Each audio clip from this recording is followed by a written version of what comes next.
I think we should ensure the... No, I think we should entice the... Sure, entice what? Ensnare or entrap or what is it, honey, anyway? Oh, that's just fine. That's just dandy. How am I supposed to ensure or entice the Chamber of Commerce if my own wife won't even listen to me? You'll be brilliant. Brilliant, yeah. I might be brilliant if I've never learned this blasted speech. You've been going over it for days. Yeah, I know I have. I just can't seem to hear a word I've said. Elliot, relax. Relax? How can anybody relax? A straitjacket like this, anyway. It's an interesting commentary on modern civilization, too, you know, that a man will go out and rent something that he can be uncomfortable in. You just want me to tell you how handsome you look. Well, that's not a bad idea. How do you like that? I think you should wear it like that. You'll be open to criticism, of course. Oh. Thank you for your overwhelming laughter. You know something? I've never felt comfortable in events like these. You know, even with my lovely wife at my side, sitting up there on the dais, with all those respectable citizens. Why not? Because I've always felt that, well, maybe I'd wake up and discover it was just a dream. One of those dreams I used to have.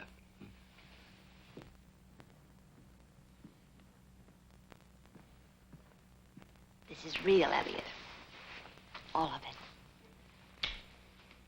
And so's the time. No, I just have one cufflink to go.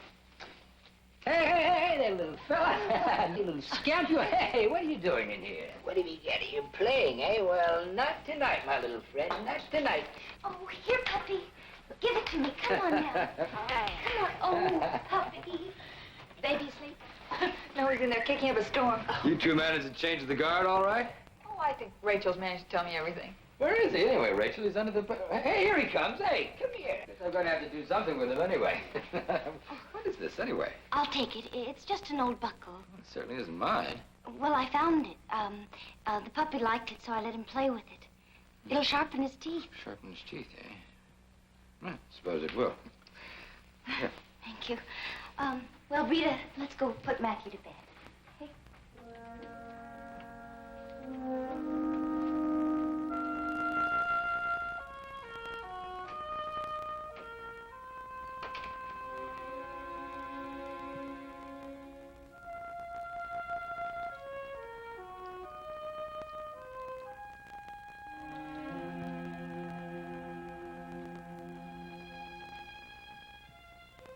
Are you just going to stand there and stare at me? How many covers do you think Matthew needs tonight? Why don't you just say it, Rita? I think 2 will be enough, don't you?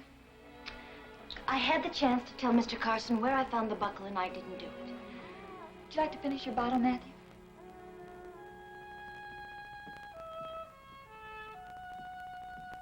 This may not be Chandler's, but I found it in his cellar, hidden under his work clothes. Now, that proves something, that he's trying to hide something.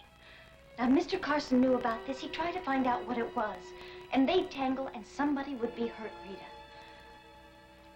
And with my luck, it'd be Mr. Carson. So it's up to me to find out. How?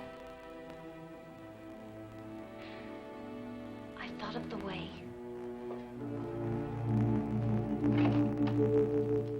I want to see Mr. Peyton. It's important. Just a moment, Mr. Harrington. I think Mr. Peyton is resting.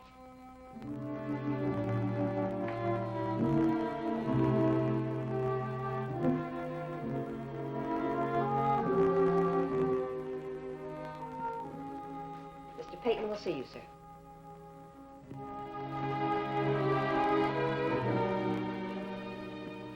Did you change your will?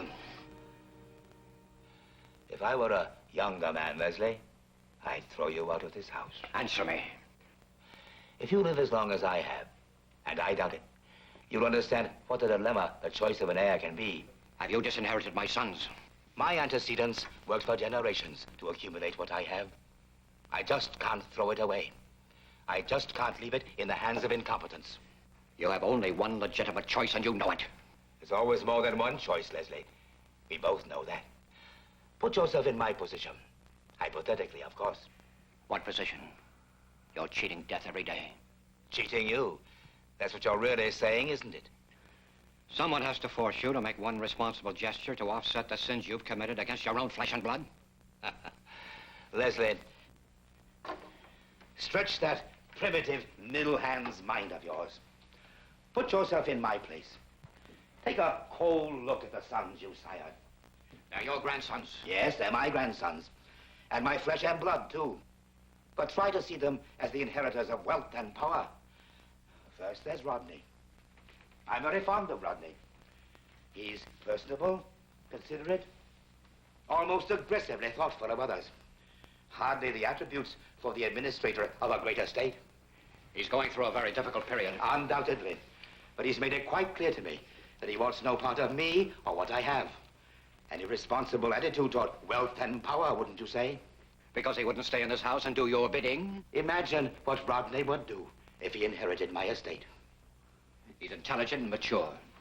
He could grow into a responsible position. With my influence. Your influence.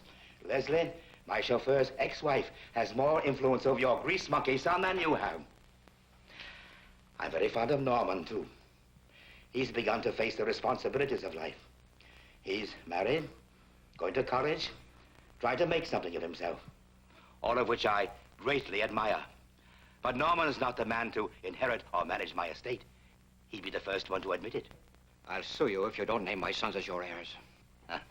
You mean you'll fight my will after I'm dead? My attorneys know that. They've told me not to worry. They've anticipated all your objections. Then there's Stephen.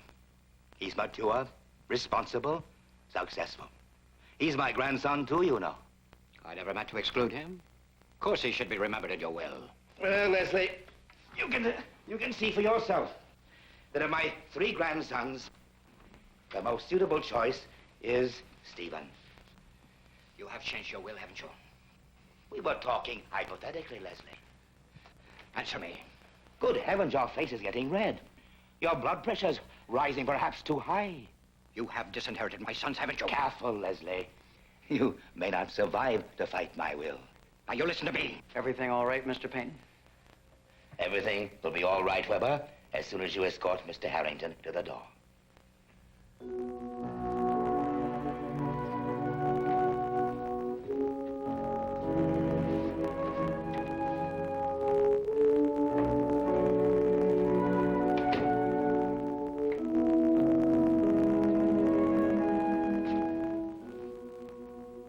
He looked like he was just about to blow up, Mr. Peyton. It's a good thing I... Good night, Weber. Yes, sir.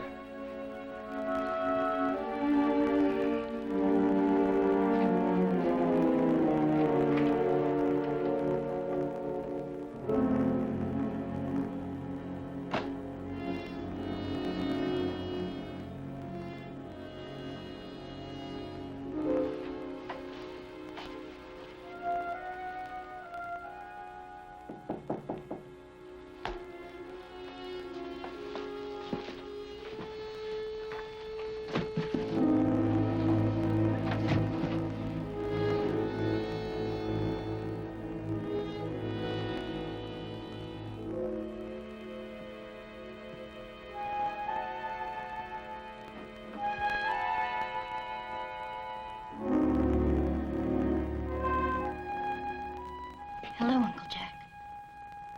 Rachel. Can I come in? Sure, Rachel. Sure. Come on in.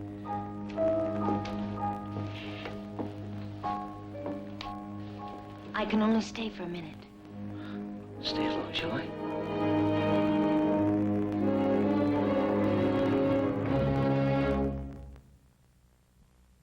Preview from the continuing story of Peyton Place. If I'm gonna die, I'm gonna die. You're not gonna die. Then stop treating me like you're afraid I might. See, I was sent to prison for something I didn't do. You were turned scot-free for a crime that, as far as I'm concerned, you committed. I have to know what's in that will. Let go of me. Now listen, Betty. You're going to get hold of that will. I'm afraid you have no alternative.